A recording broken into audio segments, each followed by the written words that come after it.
Boa tarde, são 4 da tarde, hoje é segunda-feira, começando o mês de outubro, dia 2 de outubro, dia 1º foi ontem no domingo, hoje é o primeiro dia útil da semana aí do mês de outubro, são 4 da tarde, a gente está aqui no Sala de Notícia, transmitido diretamente ao vivo no Facebook todos os dias de segunda a sexta-feira. Depois fica arquivado aqui nessa mesma página do Sala de Notícia no Facebook e também no nosso canal no YouTube e no nosso site saladenoticia.com. Bom, hoje também, de segunda a quarta-feira, acontece sessão da Câmara e hoje teve vereador tendo crise lá na Câmara de desespero. Eu vou deixar vocês assistirem para fazerem a avaliação, tentarem entender o que aconteceu, depois eu explico mais um pouquinho. Isso é a minha pátria! Eu amo a minha pátria! Eu amo! E eu não posso deixar ser escarnecido! Eu amo a minha bandeira, o meu país! Pois é, o que foi isso aí, esse desespero do vereador Edivaldo Lima? Isso era o final do discurso. Essa bandeira, o surgimento dessa bandeira não foi por acaso, foi trazida pelo diretor da Câmara, o ex-vereador Wellington Andrade, e ele entregou ali ao Isaías, que repassou a bandeira toda dobradinha, bonitinha, empacotada e encomendada para passar para o Edivaldo Lima, mas parece que ele se empolgou, não sei se ele tinha ensaiado antes ou não, mas foi esse desespero. E qual era o motivo de tanta exaltação? Era exatamente a exposição no Museu de Arte Moderna, em que um homem nu foi tocado por uma criança, uma coisa realmente escandalosa que rendeu muita desaprovação país afora, e eu mesmo que sou um defensor, vamos dizer assim, ardoroso da liberdade de expressão, eu acho que ali não se trata de liberdade de expressão, porque você está colocando uma criança, expondo uma criança, e aí tem previsão legal para isso aí, e é crime. Não é uma coisa de que eu, adulto, que faço minhas opções, fui lá e escolhi o que eu queria fazer. É uma criança. Então, existem limites. Só que existe limites também para a exaltação, para o fanatismo, para a loucura. O vereador... Aliás, não, né? Loucura não tem limite. Loucura por si só já é uma coisa que não tem limite, que foge aos padrões, que foge às regras. Mas o vereador Edivaldo Lima não está louco de forma alguma. É óbvio que ele é um homem em sã consciência, embora extrapole às vezes, como fez nesse caso aí. Então ele estava lá e defendeu a extinção do Ministério da Cultura e a prisão do dito artista que fez essa performance e aqueles exageros que a gente está acostumado a ver saindo da lavra do vereador Edivaldo Lima. Mas a Câmara não teve só isso hoje, né? Teve a discussão daquele projeto que eu mencionei aqui na sexta-feira passada acerca de se colocar leitura bíblica nas escolas públicas e privadas, o que obviamente é ilegal, mas o vereador Isaías de Diogo, que propôs o projeto tentando agradar o seu eleitorado evangélico, não pensa que é legal, não pensa que é ilegal e foi à tribuna para explicar. Assegurar. O que é assegurar? Garantir, dar direito, vereador Nery, a alguém. Isso é facultativo. Você está facultando alguém. Você não está obrigando as pessoas. Diferente de obrigar. O que é obrigar? Impor, determinar, tornar obrigatório, obrigar. O projeto não está para obrigar. O projeto está para assegurar. Assegurar. Para quem não sabe o que é assegurar, que infelizmente nem todo mundo que está na sala de aula tem a obrigação de saber o que é assegurar. E nem todo mundo que está na sala de aula é obrigado também a aprender alguma coisa. Assegurar significa, quem quiser vai lá e vê no dicionário, garantir, dar direito a alguém é facultativo. E o Isaías de Diogo ainda assumiu áreas professorais, né, de explicar o sentido das palavras, como se o projeto dele de uma folha pequenininha não estivesse cheio de erros de português, cheio de erros de redação. Mas, então, Isaías Diogo tenta justificar aí esse assegurar. Ora, se é um direito que as pessoas têm, esse direito já está assegurado, vereador. Não é preciso da sua lei para dizer que alguém tem o direito de fazer uma leitura. Mas, evidentemente, a lei não é isso quando ela diz que é para fazer leitura bíblica, ainda que não seja obrigatória. Ela tenta, de qualquer modo, instituir um momento para se fazer isso. E isso, já que o STF admitiu que pode, inclusive uma religião confessional dentro de sala de aula, mas está restrito à aula de religião. E as escolas não têm que sair por aí tentando se virar para assegurar, como o senhor diz, esse momento, ou seja, providenciar bíblias para os professores, para as bibliotecas, enfim. É sim um projeto que não encontra respaldo nem na legalidade, nem no bom senso. E, em geral, os vereadores não se levantam contra esses absurdos, porque muitos pensam dessa forma e outros não têm coragem de ficar contra. Hoje, apenas o presidente da Câmara, Zé Carneiro, e o vereador Roberto Tourinho se pronunciaram contrários a essa iniciativa do vereador Isaías de Diogo. Inclusive, o Roberto Tourinho acrescentou um estranhamento dele em relação ao comportamento dos vereadores nessa área religiosa, não apenas em relação a esse projeto, mas no geral do dia a dia da Câmara. Eu confesso que eu não tenho entendido muito, principalmente nesses últimos tempos aqui nesta casa, esta confusão entre o exercício da atividade parlamentar, a preferência religiosa de cada um. A tribuna da casa não é o local mais apropriado para a pregação religiosa. Quando, por exemplo, um pastor está no púlpito, ele está falando da palavra de Deus. Quando um padre está no altar, da mesma forma. Mas nós não fomos eleitos nem para sermos padres e nem para sermos pastores. As nossas preferências religiosas estão dentro de cada um.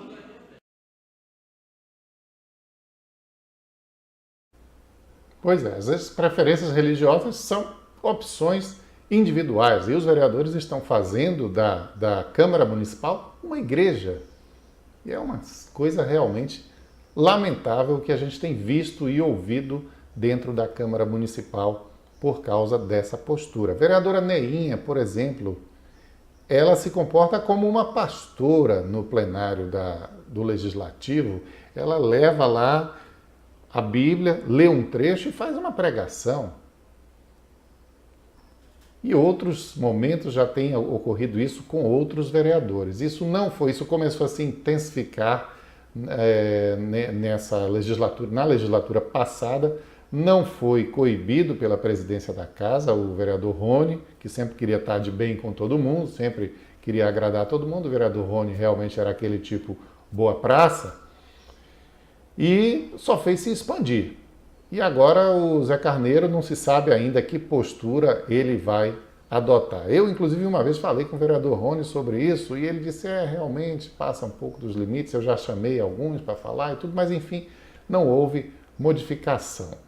E vamos ver se vai continuar assim ou não. Agora, o curioso é o seguinte, naquela situação em que o exercício da religião é livre, porque a pessoa não está num ambiente público, ela está praticando, não está num ambiente que tem uma outra finalidade, como a Câmara de Vereadores, aí as pessoas são reprimidas. São reprimidas porque quando não estão praticando as religiões que são as religiões de consenso da maioria.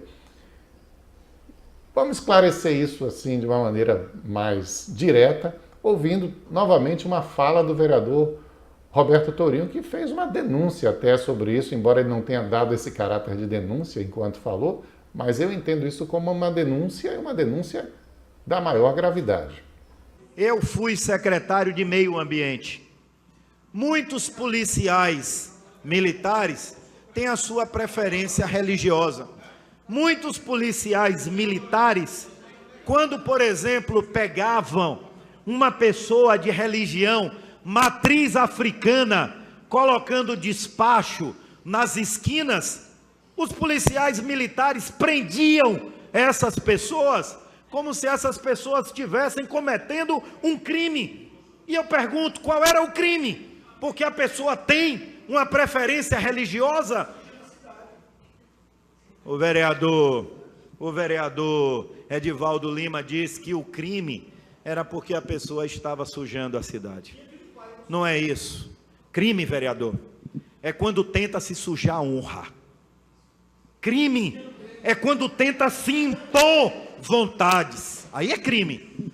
A minha vontade não pode prevalecer sobre a vontade de outros. Veja você, o sujeito, porque é da Umbanda ou de outra religião, vai lá, bota lá, vai fazer um despacho no meio da rua, a PM passa e diz, epa, cana. Mas não é porque está sujando a rua, como o vereador Edivaldo Lima lá falou baixinho ali e o Tourinho escutou e respondeu. É a vontade de reprimir mesmo. Não, isso aí, como eu não gosto, não pode. Essa é a mentalidade que tem assolado. Aí eu vou livrar a cara dos vereadores. Não é assolado os vereadores de Feira de Santana, é assolado o Brasil. O que eu não gosto, proíba-se.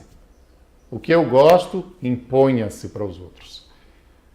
Realmente isso é preparar o caminho para um ambiente de ditadura, que é o que muita gente, inclusive, está querendo e está pedindo no Brasil. Infelizmente, nós estamos vivendo esse clima, infelizmente. E acerca do policial reprimir, ele ainda arranja uma desculpa oficial, dizer, você está sujando aí, não pode jogar, não pode deixar lixo aí, sujeira, não sei o quê. Claro que já é uma ofensa, porque para o sujeito que está praticando aquilo não é lixo, é uma oferenda, é um ritual, é um sacrifício que dentro da religião dele tem todo um significado que o policial já está desrespeitando ao tratar dessa forma, assim como o Edivaldo Lima também. Agora, no Rio de Janeiro, por exemplo, traficantes invadem terreiros e quebram tudo e batem na mãe de santo, traficantes evangélicos. O sujeito é evangélico e é traficante. Pode traficar, pode matar, porque traficante, não tem traficante que faz só carinho no adversário, que disputa o ponto de droga na base da carícia. É na bala. E na bala ele mata. Matar pode. Agora, ser da Umbanda, não. Aí ele vai lá quebrar o terreiro em nome de Jesus. É uma cabeça completamente fora do lugar. Mas a gente precisa, e isso se combate como? Se combate com educação, né? A gente vê a ignorância nos pronunciamentos dos nossos vereadores de Feira de Santana se manifestando o tempo inteiro. E se a gente não melhorar a qualidade da representação política de Feira de Santana, vai ser assim eternamente. E a gente vai sofrer as consequências disso. Porque quando tem algo sério, algo importante, algo que diz respeito à vida do morador da cidade, para discutir isso, eles não sabem discutir. Isso eles realmente, inclusive, não conseguem nem compreender quando a prefeitura manda um projeto aumentando o imposto, a alíquota disso, daquilo, e aí não tem nem debate. Eles aprovam em 15 segundos. Aprovam porque são governistas, mas também aprovam porque não têm a capacidade de debater, muitas vezes, aquilo que está escrito lá. Em projetos de páginas e páginas e páginas que não são nem lidos. Mas a gente precisa melhorar e muito nisso aí. Bom, vai sair, aliás, a licitação para o Museu do Vaqueiro.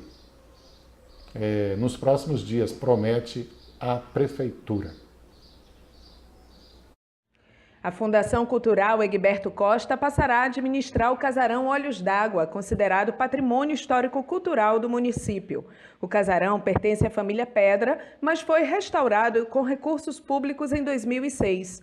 Depois continuou sob a administração da família. Ocorreram eventos particulares, mas aos poucos o imóvel caiu em desuso e novamente em decadência e acabou sendo fechado.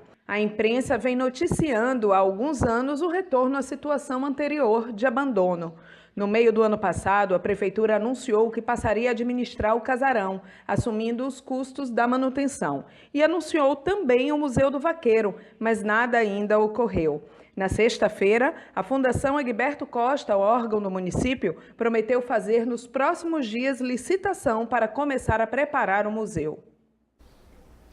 Governos federal, estadual e municipal têm o dom de anunciar um ano depois a mesma coisa que eles tinham anunciado no ano passado e colocar como novidade, né? Assim foi na sexta-feira, quando a Fundação Egberto Costa disse que ia assumir o casarão e fazer a licitação para o Museu do Vaqueiro. Mas o Museu do Vaqueiro foi anunciado em julho de 2016. Tem um ano, que foi mais de um ano que foi anunciado, e nada aconteceu. Vamos ver se agora sai, né? Esse casarão tem uma história bem complicada em Feira de Santana. Ele é um patrimônio histórico, com certeza, né? Há dúvidas sobre a antiguidade dele, se foi mesmo o primeiro casarão de Feira de Santana, se os fundadores da cidade fizeram ele ali, se esse é aquele casarão, etc. Mas é um patrimônio histórico de qualquer maneira, mas nunca vem a funcionar efetivamente de maneira a valorizar esse patrimônio histórico que a cidade tem. E ontem finalmente aconteceu o fechamento da Avenida Getúlio Vargas para transformação em área de lazer. Na manhã de ontem, um pequeno trecho da Avenida Getúlio Vargas, entre as ruas Paris e Saracura, foi interditado para a realização do projeto Rua Viva, um espaço de lazer que, segundo a Secretaria de Comunicação de Feira de Santana, havia sido interrompido por causa das chuvas que caíam na cidade. O Núcleo de Educação da Superintendência Municipal de Trânsito promoveu uma oficina de noções básicas voltadas para o público infantil. O público também contou com aula de alongamento com Luciano Melo e apresentação musical do cantor Dan Silveira. É legal isso aí. Isso é uma coisa que a população, algumas pessoas, né, não a população como um todo, mas algumas pessoas sempre têm solicitado. Por que não fecha Getúlio Vargas? Agora, a prefeitura faz toda uma programação e tudo. É louvável, é interessante, eles querem oferecer mais, mas onde tem esses fechamentos de avenidas para transformação de área de lazer em outras partes do país, simplesmente se fecha. E as pessoas têm a garantia de que aquele espaço vai estar livre para andar de patins, de bicicleta, para correr, para fazer o que quiser, para sentar no chão, fazer um piquenique, né? Dentro de uma tranquilidade que nos dias de semana não tem, e quando está aberto ao tráfego, evidentemente é impossível. A prefeitura elabora tanto e por isso que não consegue fazer com frequência, porque tem que ter toda uma programação, um bocado de convidados e não sei o quê. E foi um espaço pequenininho da avenida, né? Seria interessante um espaço bem maior, de maneira que pudesse, de fato, se tornar uma opção de lazer no domingo para o feirense, e todos os domingos. Saiu pesquisa para presidente da República. Novamente, como faz mensalmente, o jornal Estado de São Paulo publica essa pesquisa que é elaborada pelo Datafolha. E, surpresa, ou não é surpresa nenhuma, quem lidera a pesquisa, e com muita folga, se chama alguém que já foi presidente. Se chama Lula. Luiz Inácio Lula da Silva. Esse mesmo que está sofrendo um monte de processos, que vai lá depor para o juiz Sérgio Moro, que esses vídeos circulam, esses depoimentos circulam, o que é acusado pelo seu ex-homem de confiança, Antônio Palocci. A pesquisa foi feita depois disso tudo, depois do último depoimento de Lula para Sérgio Moro, e depois do depoimento de Antônio Palocci, e depois da carta de Antônio Palocci, em que ele foi bem duro contra Lula, e Lula continua lá em cima. Vamos ver o número aí de uma cartela. Essa daí, então, são muitas cartelas de dados, eu não vou mostrar todos, porque na essência eles vão dizer a mesma coisa. A geral sobre os candidatos como um todo, somente mostraremos essa. Depois a gente vai para a simulação de segundo turno. Vamos lá. Você vê que o primeiro é Lula com 35%, o segundo é Jair Bolsonaro com 17%. 17 vezes 2 dá 34. Então, se dobrar os votos de Jair Bolsonaro, ele fica com ainda dentro do empate técnico com Lula. Mas a pesquisa mostra o quê? Lula 35, Jair Bolsonaro 17. Logo atrás do Bolsonaro, Marina Silva com 13. Depois vem os candidatos menos cotados. 8% para Geraldo Alckmin, 4% para Álvaro Dias, 2% para Henrique Meirelles, que vem a ser o ministro da Fazenda. O PSOL, como um representante da esquerda mais radical, tem 1%, como tinha Luciana Genro, por exemplo, né, na eleição que ela disputou. E o João Amoedo, surpresa, que a gente entrevistou aqui na sexta-feira aqui no Sala de Notícia, e ele é do Partido Novo, ele já consegue aparecer com 1% dos votos. Para ele, isso é relevante, isso é significativo. Evidentemente que alguém que tem 1% dos votos, das intenções de voto, está muito distante de qualquer pretensão maior na eleição. Mas o que a gente vê é o Lula aí reinando absoluto e o Geraldo Alckmin, se tirar ele e botar o João Dória, dá no mesmo para o PSDB. O Aécio Neves já não entra mais nessas projeções porque ninguém acredita na possibilidade de uma candidatura do Aécio Neves. Então vamos partir para as simulações de segundo turno, a primeira aí de Lula contra Alckmin. Simulando aí segundo turno, você tem uma vitória de Lula com 46 e Alckmin com 32, uma vitória bastante folgada de Lula sobre o candidato do PSDB. Na próxima, a gente tem Lula contra Dória. Lula tem 48 e Dória tem 32, igualzinho à situação que você viu com o Alckmin. Só que o Alckmin 32 e o Dória 32, mas o Lula contra Dória alcança 2 pontinhos a mais. Fica com 48, enquanto contra o Alckmin ele tinha 46. Vamos ver o próximo. Lula contra Bolsonaro, veja você. Bolsonaro não consegue fazer melhor do que Dória. Lula contra Bolsonaro, o radical de direita fica com 33% e o Lula 47%. Lula contra Marina Silva, essa era quem realmente, a próxima cartela aí, Lula contra Marina Silva, ela era quem sempre vinha ameaçando o Lula nessas pesquisas. Em segundo turno, ela empatava com Lula, eventualmente ficava dentro da margem de erro à frente dele. Dessa vez o Lula se distancia. 44 para Lula, 36 para Marina Silva. E vamos ver mais uma aí de projeção de segundo turno, que não vai ocorrer. 42 contra 44. Lula 44 e o outro 42, está dentro da margem de erro, portanto é empate. E quem é esse outro? É o juiz Sérgio Moro. Opa, não. É o juiz Sérgio Moro. É o juiz Sérgio Moro. Só que o juiz Sérgio Moro jura de pé junto que não será candidato. Eu acredito que não será mesmo, né? Mas como se as pesquisas nessa altura, ninguém é candidato de verdade, podem projetar qualquer situação, elas estão aí propondo, sugerindo que se houvesse um embate de Lula contra Moro, haveria uma dificuldade muito grande para qualquer um dos dois ganhar. Eles estão aí em empate técnico. Vamos ver só um cenário, que é o último aí, sem Lula, portanto. Como é que fica sem Lula? Aí Marina Silva se beneficia, vai para 23, porém fica dentro da margem de erro, empatada com Jair Bolsonaro, com 18. O Ciro Gomes aparece com 10, aí porque foi posto o nome de Ciro Gomes, tá? Pode ser um outro candidato pelo partido, ou ele pode não ser candidato. Mas se o Lula não for, aumentam as perspectivas para o Ciro Gomes. Por isso ele está colocado nessa simulação sem Lula. Então, Ciro Gomes tem 10, João Dória tem 10, Álvaro Dias tem 5, Henrique Meirelles 2, Chico Alencar 1, João Amoedo 1. Não muda, o pessoal aí do escalão inferior, de Ciro Gomes e João Dória para baixo, não muda de situação com a saída de Lula, não se beneficia com a saída de Lula. Quem se beneficia é Marina Silva. Jair Bolsonaro contra Lula tinha